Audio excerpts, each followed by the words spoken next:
ओम श्री सच्चिदानंदाय नमः। एक शख्स ने पूछा कि कर्म, उपासना, भक्ति और ज्ञान में कर्म से क्या मंशा है, कौन से कर्म करने चाहिए। श्री महाराज जी ने फरमाया कि कर्म से मतलब कमाई करने वाले कर्म से नहीं है, बल्कि साधना से तात्पर्य है। शरीर की साधना, इंद्रियों की साधना, मन की साधना, आत्मसंयम आदि। 112। एक शख्स ने प्रश्न किया कि साधु बिल्कुल नंगे क्यों रहते हैं, उनको शर्म नहीं लगती। श्री महाराज ने फरमाया कि जब कोई दूसरा हो ही नहीं तो पर्दा किससे करे। स्वप्न में बिना स्थूल शरीर के काम होता रहता है। शरीर ढका है या खुला है, कोई पास बैठा है या लेटा है, इसका पता भी नहीं चलता। इसी प्रकार जब स्वप्न और उससे ऊपर सुषुप्ति अवस्था में विचरने से शरीर के खुले या ढके रहने का पता ही नहीं चलता, न किसी गैर के होने का ध्यान रहता है। 113। एक शख्स की शिकायत होने लगी कि उसका मिजाज बड़ा गर्म है, बड़ी जल्दी क्रोधित हो जाता है, मगर दिल का साफ है और दयावान है। श्री महाराज ने फरमाया कि गर्म नरम होता है, ठंडा कड़ा होता है। रोटी, पूरी, पराठा, किसी भी भोजन को देख लो, जब तक गर्म है, नरम है, ठंडा होने पर कुछ कड़ापन आ ही जाता है। गर्म जल्दी पचता है। 114। एक शख्स का जिक्र हुआ कि उसने मंदिर बनवाया है, लेकिन राज्य की कुछ धरती पर ज़बरदस्ती कब्जा कर लिया। उसकी ऐसी वृत्ति क्यों बिगड़ गई। श्री महाराज ने फरमाया कि जब कोई अच्छा काम आरंभ करता है तो उसकी परीक्षा की जाती है कि यह मनुष्य दरअसल है भी अच्छा या दिखावटी है। अगर वह चोरी करने लगे, किसी की ज़मीन दबा ले या इमारत का सामान चुरा ले, तो पता चलता है कि नकली है, असली नहीं। ऐसों की अच्छाई का फल नहीं मिलता। साधु के सामने मकानात बनाने का सवाल, स्त्रियों का झुरमुट, रुपयों की थैलियाँ आती है। अगर उनमें से किसी भी वस्तु पर हाथ डाल दिया तो पता चल जाता है कि यह साधु नहीं, बहुरुपया मक्कार दुनियादार है। साधु का झूठा भेष भर आया है। 115। एक शख्स ने कहा कि आजकल साइंस की बड़ी वृद्धि है। पहले ग्रंथों से साइंस का कुछ हाल मालूम नहीं होता है। श्री महाराज ने फरमाया कि सनातन धर्म के ग्रंथों में अधिकतर अध्यात्म विद्या का विषय है, पदार्थ ज्ञान की तरफ ध्यान नहीं दिया। लिखा है कि श्री रामचंद्र जी ने पतंग उड़ाई थी, जो देवलोक पहुंची थी, उसको हरिशुत जयंत की नारी ने विचित्र चंग देख शर पकड़ लिया था, तब महावीर छुड़ाकर लाए थे। यह साइंस का ही चमत्कार समझना चाहिए। आजकल तो एक लोक से दूसरे लोक की बात करने की शक्ति भी अभी तक पैदा नहीं हुई है। 116। एक शख्स ने अर्ज किया कि मुझको भगवत गीता बहुत प्यारी लगती है, खूब पढ़ता हूँ और रोज़ पढ़ता हूँ, समझने की कोशिश करता हूँ, मगर अभी तक न तो यह समझ सका कि क्या करना है और न लाभ उठा सका। आप खास चुने चुने श्लोक बतला दीजिए जिनके पढ़ने से लाभ हो। श्री महाराज ने फरमाया कि जब आप सब गीता पढ़ते हैं तो चुने श्लोक भी ज़रूर पढ़ने में आते होंगे। दूसरी बात यह है कि आप क्या लाभ उठाना चाहते हैं। गीता का उपदेश तो महायुद्ध के समय किया गया था और उसके पश्चात 2 घरानों की तबाही हुई। गीता के 18वें अध्याय का 64वां श्लोक यह है, सर्वगुह्य तमं भूय शृणु में परमं वचः इष्टोऽसि में दृढ़मिति ततो वक्ष्यामि ते हितम्। संपूर्ण गोपनीयों से भी अति गोपनीय मेरे परम रहस्य युक्त वचनों को फिर भी सुन, क्योंकि तू मेरा अतिशय प्रिय है। इससे यह परम हितकारिक वचन मैं तेरे लिए कहूँगा। इसके पश्चात 65वें श्लोक में कहा, मन्मना भव मदभक्तो मध्याजी मां नमस्कुरु मामे वैश्यसि सत्यम ते प्रतिजाने प्रियोऽसि में। मुझ परमेश्वर में मन लगा और मेरा भक्त हो और मुझको नमस्कार कर, मुझको ही प्राप्त होगा। तू मेरा प्यारा है। मैं तुझसे सत्य प्रतिज्ञा करता हूँ कि कर्म और भक्ति मार्ग वालों के लिए यह वचन है, जो कुछ इसमें करने को कहा है वह ही इनके लिए अति उत्तम कर्म है।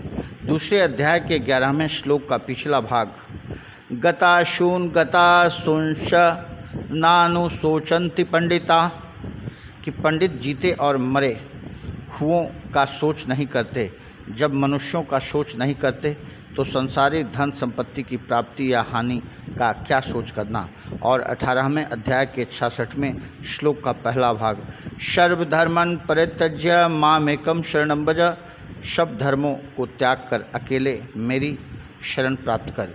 2 श्लोकों के आधे भागों में ज्ञान मार्ग वालों के लिए यह उपदेश है। 117 एक रोज इरशाद हुआ कि नाम रूप प्रपंच जो कुछ भी है प्रणव यानी ओम है। ब्रह्म का भी सबसे बड़ा नाम माना गया है। भूत भविष्य वर्तमान सब इसी से हैं। इसकी 4 मात्रा है और आत्मा भी 4 चरणों में निवास करता है। पहला चरण जागृत अवस्था है। इसके 7 अंग हैं, शब्द स्पर्श रूप रस गंध मन बुद्धि। एक उपनिषद में यह 7 लिखे हैं। पहला सूरज लोक यानी मस्तक, दूसरा चंद्रलोक यानी नेत्र, तीसरा वायु यानी प्राण, चौथा आकाश यानी धड़, 5वां समुद्र आदि यानी मूत्र स्थान, 6ठा पृथ्वी यानी चरण, 7वां भौं अग्नि यानी मुख। कुल भोग के साधन 5 ज्ञान इंद्रियां, 5 कर्मेंद्रियां, 5 प्राण, 5 अंतःकरण, यह 19 मुख है और 5 ज्ञान इंद्रियां और 5 कर्मेंद्रियां, 5 तत्व और मन, यह 16 कला है, जिनके 3 लक्षण हैं यानी उत्पत्ति स्थिति और शांति यानी मिट जाना। देवता वैश्वानर अग्नि हैं। यह सब मिलकर पहला चरण प्रणव की पहली मात्रा अह कहलाता है। आत्मा की दूसरी स्वप्न अवस्था है जिसको प्रतमंकृत और तेजस यानी नूरानी कहते हैं। जागृत अवस्था की तरह इसके भी 19 मुख हैं, जिनसे सूक्ष्म मनुमात्र अविद्या के रचे पदार्थों को भोगता है। यह प्रणव की दूसरी मात्रा ऊ है, जिसमें म भी है माया। तीसरा आत्मा के तीसरे चरण को सुषुप्ति या जबरूत कहते हैं। इसमें जीवात्मा और परमात्मा एक हो जाते हैं। इसमें प्राज्ञ अविद्या की वृत्तियों से अज्ञान से ढके हुए आनंद को भोगता है। यही सबका मालिक, ज्ञाता, अंतर्जामी और अंतर के सब भेदों का जानने वाला और सबकी उत्पत्ति का स्थान यानी कारण है। जागृत और स्वप्न के सब पदार्थ भी उत्पन्न करता है और इसी में वे लीन होते हैं। इस प्राण को भूत वर्तमान भविष्य के सब पदार्थों का ज्ञान होता है। इस अवस्था में आत्मा में तो लीन हो जाता है, परंतु अविद्या जो साथ लगी रहती है वह इसको खींच कर स्वप्न में और फिर वहाँ से जागृत में ले जाती है। यह प्रणव की तीसरी मात्रा म है, जिसमें निराकार और उपचार गति अ उ की समाप्ति होती है। चौथा आत्मा का चौथा पद तुर्या या लाहूत है। जब अविद्या दूर हो जाए और मन निर्मल होकर यह जान ले कि जिस आत्मा में मैं लय होता हूँ वही मैं हूँ और सोई वह है, तब आत्मा का जीव भाव छूटकर वह निर्मल या शुद्ध ब्रह्म हो जाता है। यानी जीवात्मा और आत्मा एक हो जाते हैं। लेकिन मुख से इस अवस्था का शब्दों में वर्णन नहीं हो सकता। सब जग उसमें लय हो जाता है। वह परम आनंद घन है। यह ओम की अर्ध मात्रा है, जिसको मात्रा भी नहीं कह सकते। इसमें अ उ म लय हो जाते हैं। जो प्रणव को ऐसा अनुभव कर लेता है वही ज्ञानी है। 118 एक शख्स ने अर्ज किया कि बहुत दिनों से भजन अभ्यास कर रहा हूँ, अभी तक मन बुद्धि में कोई अंतर नहीं हुआ और न भजन में प्रेम उत्पन्न हुआ। मन लगता नहीं है, बेगार सी प्रतीत होती है। श्री महाराज ने फरमाया कि मन लागत लागत लागत है, भागत भागत भागत है, बहुत दिन का शोभा मनमा जागत जागत जागत है। जन्म जन्मांतरों के फल एकत्र हैं, उनसे प्रारब्ध बनी है, उसका भोग भोगता है। गोया वह कर्म तो निश्चित हो गए हैं, इस जन्म में करने ही पड़ेंगे। उनको करते हुए भजन अभ्यास करते रहना चाहिए। धीरे धीरे संस्कार बनेंगे, उकताना नहीं चाहिए। रस्सी की बारंबार की रगड़ से पत्थर की शील कट जाती है, मन इंद्रियां भी ज़रूर काबू में आ जाएंगे। 119। एक रोज इरशाद हुआ कि पुराने कर्मों को याद करने से उनके संस्कार मन में जगह कर लेते हैं, लेकिन इनका पश्चाताप मनुष्य के भविष्य को बताता भी है और उन्नति के मार्ग लगाता भी है। लेकिन पूजन भजन तब जब कोई भी काम बदला मिलने की इच्छा से नहीं करना चाहिए, वरना वह तो व्यापार हो गया, यह करेंगे तो वह लेंगे, या वह लेने के लिए यह कर रहे हैं। जो कुछ भी करना है उसको अपना धर्म और कर्तव्य समझकर फल की आशा न करके करना चाहिए। आशा करके दया न करो। जब हर काम का कुछ न कुछ फल होता ही है, तो इस जब तब का भी जो फल होता है वह ज़रूर होगा।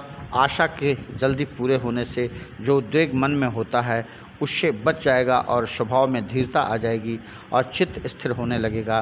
दृढ़ता, संतोष और धीरज हर काम को पूरा कर देती है और बिगड़े काम को भी संवार देती है। लेकिन भूत और भविष्य का अधिक ध्यान विचार मुनासिब नहीं, सिर्फ इस हद तक होना चाहिए वे मनुष्य अपने वर्तमान को सुधार और संभाल सके।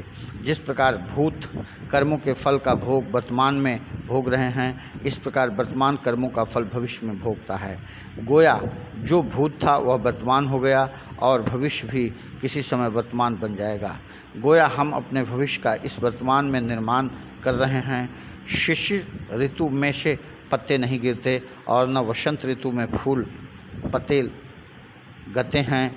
यह सब क्रिया तो ऋतु के आने से वृक्षों में होती है। इसलिए काल किसी बात का जिम्मेदार नहीं, जिम्मेदार तो मनुष्य और उसका मन है। 120। एक शख्स ने प्रश्न किया कि अवतार होने की क्या ज़रूरत है और अवतार क्या करता है और मज़हब की कौन कौन सी पाबंदी ज़रूरी है और उसकी ज़रूरत क्या है और उससे क्या लाभ है, उसका क्या फल है। श्री महाराज ने फरमाया कि अवतार होने की ज़रूरत तो गीता के 4 अध्याय के 7वें श्लोक में और जो कुछ काम अवतार करते हैं वह 8वें श्लोक में वर्णन है। मजहब में शमूलियत का मतलब चंद बातों को मानना और उन पर अमल करना है। मसलन पहला, जो रस्म रिवाज इस मजहब में स्थापित हो गए हैं उनको मानना, उन पर चलना और उसके अनुसार अपना चाल चलन बनाना। दूसरा, उस मत के पूज्य स्थान गिरजा, मस्जिद, धर्मशाला, मंदिर, तीर्थ आदि में जाना। तीसरा, उस मत के बानी से चाहे वह मौजूद हो या गुप्त हो गया हो प्रेम रखना और उसकी स्तुति करना।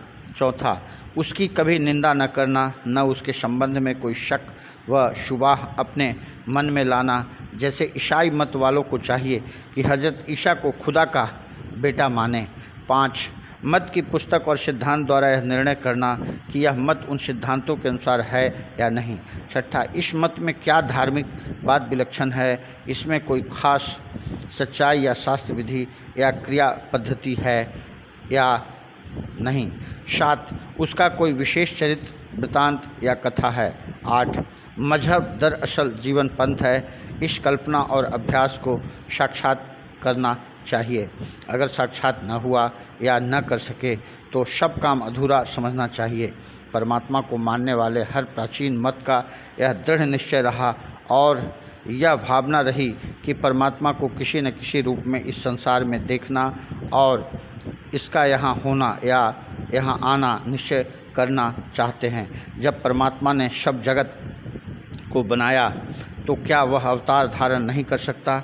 जब वह परमात्मा ठहरा और कुल सृष्टि उसकी बनाई हुई निश्चय हुई और कुल जीव उसकी संतान या स्वरूप अंश माने गए, तो क्या एक को दूसरे से मिलने की इच्छा अचंभे की बात है? यह तो स्वाभाविक दिख पड़ता है। उसको अपने बनाए हुए संसार के बिगाड़ और धर्मात्मा जीवों के दुख दर्द में सहानुभूति होनी ही चाहिए। संसार का उद्धार धर्मात्मा जीवों के तारने का ध्यान परम आवश्यक है। साधारण मनुष्य की बनाई हुई किसी भी वस्तु को कोई बिगाड़े या उसकी संतान या शरणागत या सेवक या माता पिता आदि किसी भी संबंधी को कोई दुख दे तो वह मनुष्य निश्चय रूप से ऐसे काम में दखल देता है। यहूदियों का खुदा उनके पूर्वजों से बात करता था, उनका पथ प्रदर्शक था। हज़रत मोहम्मद साहब खुदा के रसूल और पैगंबर बनकर आए। खुदाबंद हजरत ईसा के रूप में बेटा बन अवतरे। श्री रामचंद्र जी, श्री कृष्ण जी भगवान का अवतार बनकर आए। ये ही चरित्र और बातें पौराणिक कथाओं की जड़ या नींव हैं।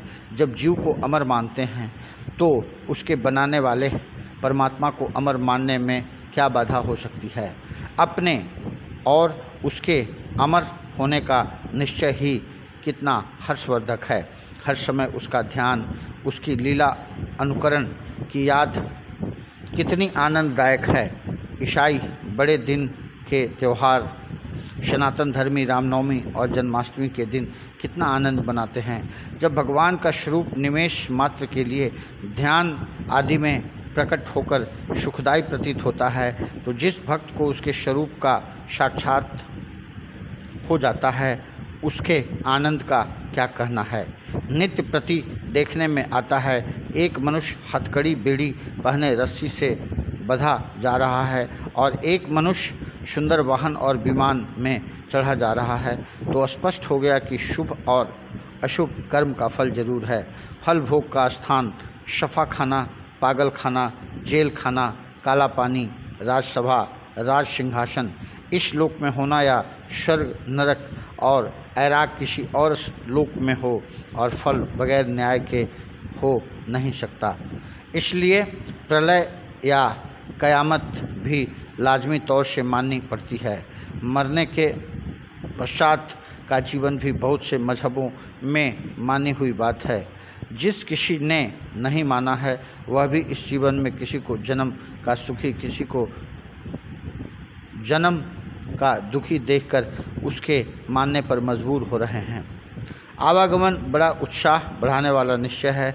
इससे हौसला बढ़ता है कि अगर इस जीवन में यह काम पूरा नहीं हुआ तो दूसरे जीवन में पूरा हो जाएगा, और दूसरे में भी कसर रह गई तो किसी न किसी में तो पूरा होकर ही रहेगा।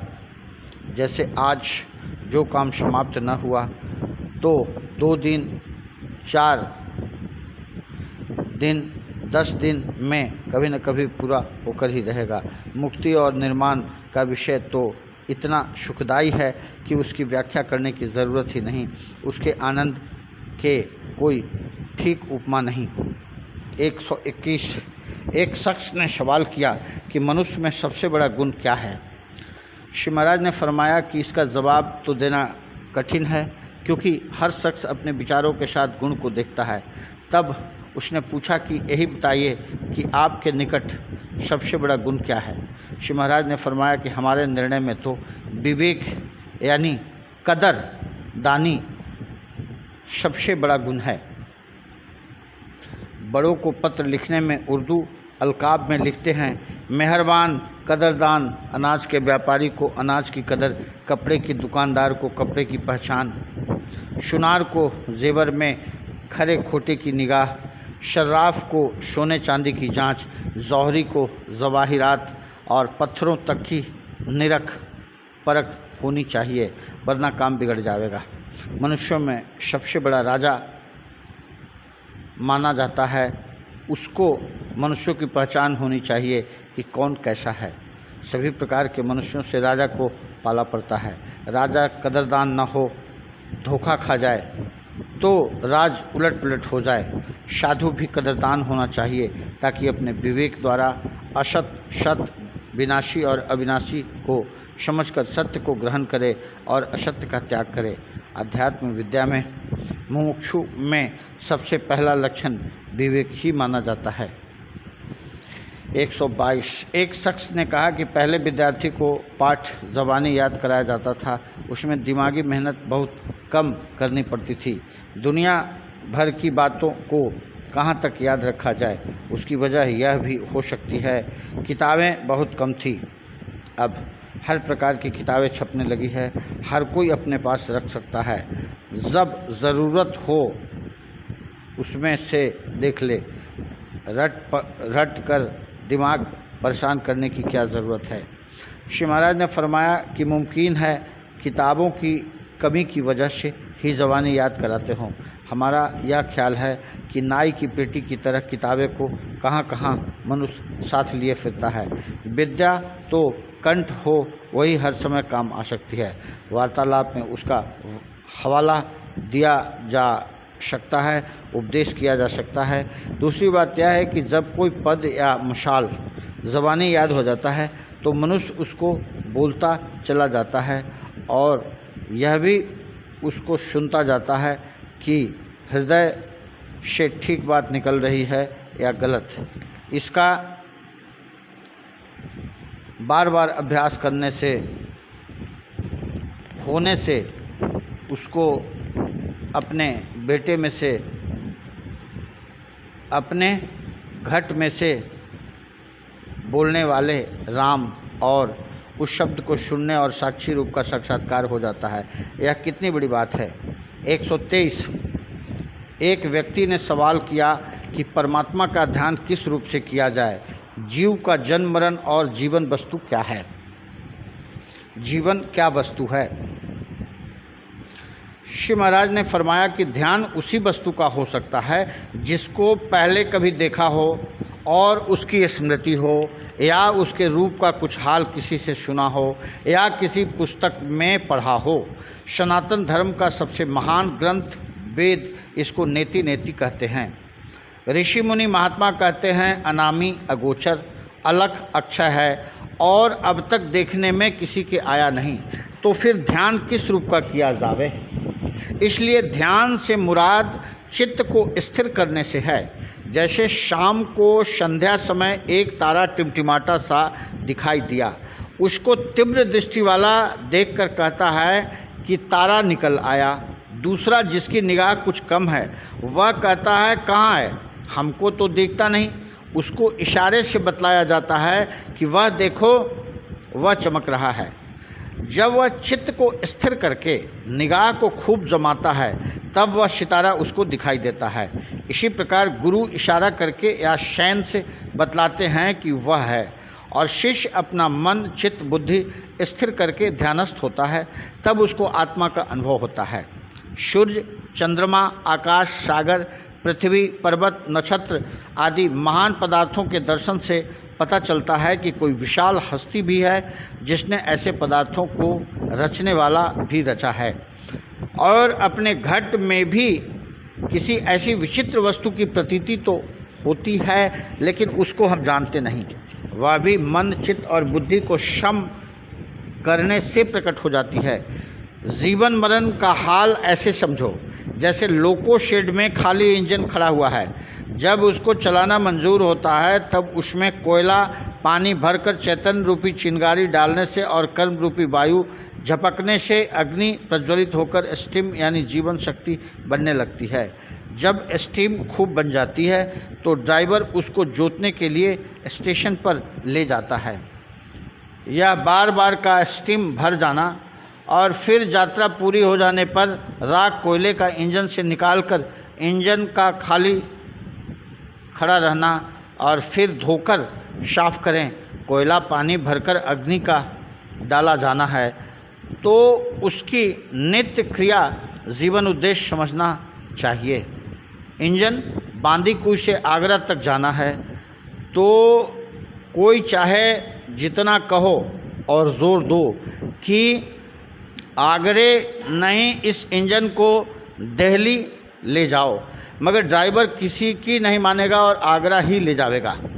यह उसका प्रारब्ध समझो। भरतपुर के पास रेल की पटरी खराब हो गई और इंजन लाइन से उतर गया। उसका पटरी पर से उतरना पहले से निश्चित नहीं था। लाइन की खराबी इसका कारण हो गई। घंटे 2 घंटे में क्रेन रूपी यंत्र द्वारा उसको पटरी पर चढ़ा देने के बाद वह चालू हो जाता है। उसको जीवन का वकूबा या हादसा कहना चाहिए। यह उसका प्रारब्ध नहीं है बल्कि क्रियावान कर्म का फल है। इंजन को बनाते समय उसकी आयु स्थापित की जाती है कि 20 साल तक यह काम करेगा, लेकिन 2-4 साल चलते चलते किसी नदी का पुल खराब हो जाने से इंजन पुल पर से नदी में गिर पड़ा और जल और पुली धरती होने से नदी की तह में बहुत नीचा घुस गया। अब वह 2-4 रोज में नहीं निकल सकता। बड़े बड़े यंत्रों द्वारा इंजन को धरती में से खींचकर बाहर निकाला। उसके कल पुर्जे जल और जंग से इतने नकारा हो गए कि अब वह काम नहीं दे सकता। यह उसकी अकाल मृत्यु हो गई और 20 वर्ष की अवस्था जो उसकी स्थापित की गई थी, 20 वर्ष काम देकर वह बेकार हुआ, तो उसको साधारण जीवन अंत या शरीरांत कहना चाहिए। 124। एक रोज सत्संग में यह पद किसी ने पढ़ा, अब सौंप दिया इस जीवन का सब भार तुम्हारे हाथों में, है जीत तुम्हारे हाथों में और हार तुम्हारे हाथों में।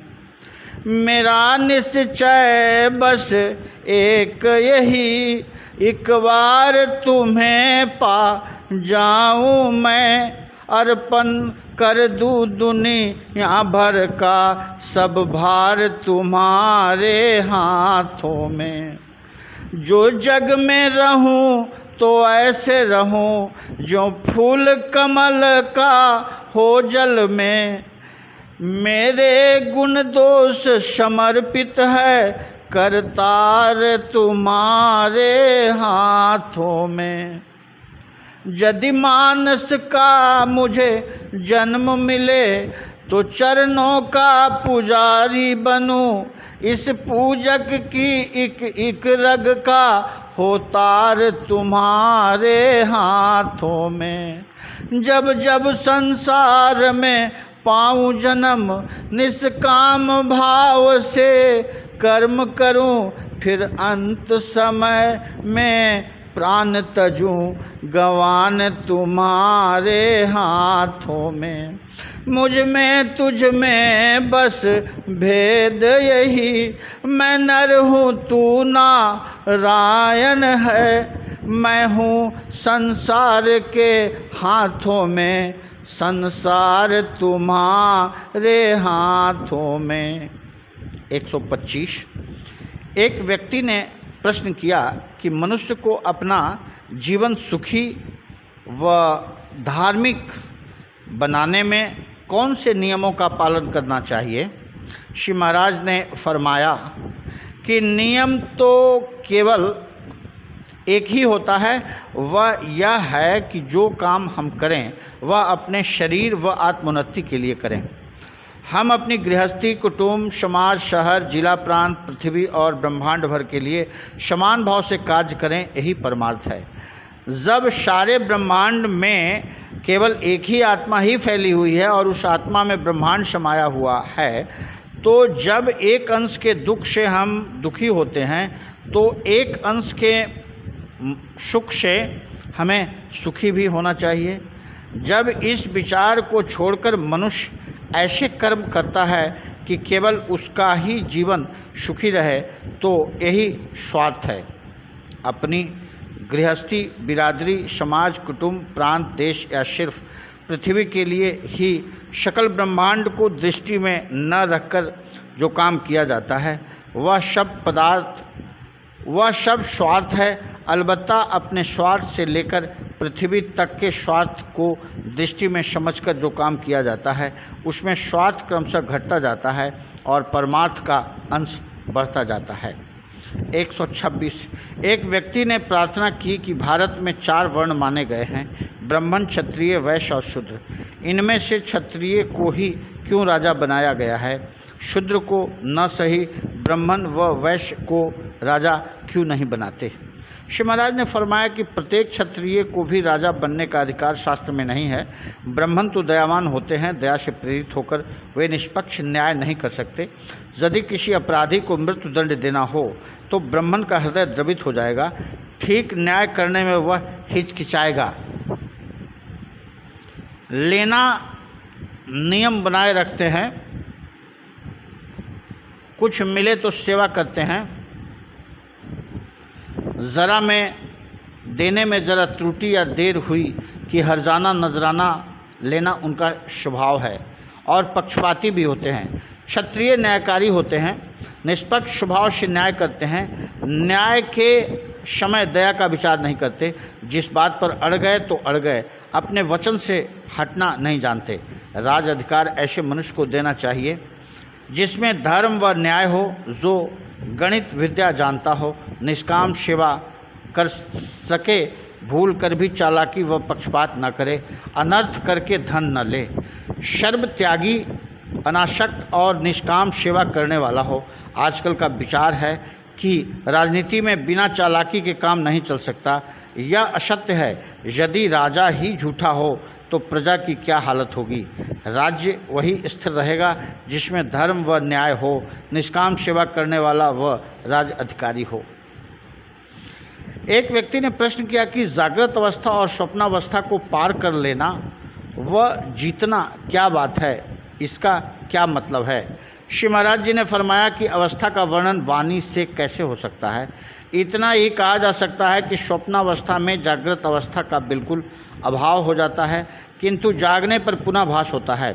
जागृत अवस्था पार कर लेने पर जागृत जगत यानी यह संसार नहीं भासता। स्वप्न अवस्था को पार कर लेने से स्वप्न जगत भी नहीं भासता। जिस मल के कारण संसार के विक्षेप स्वप्न अवस्था में भासते हैं वह दूर हो जाते हैं।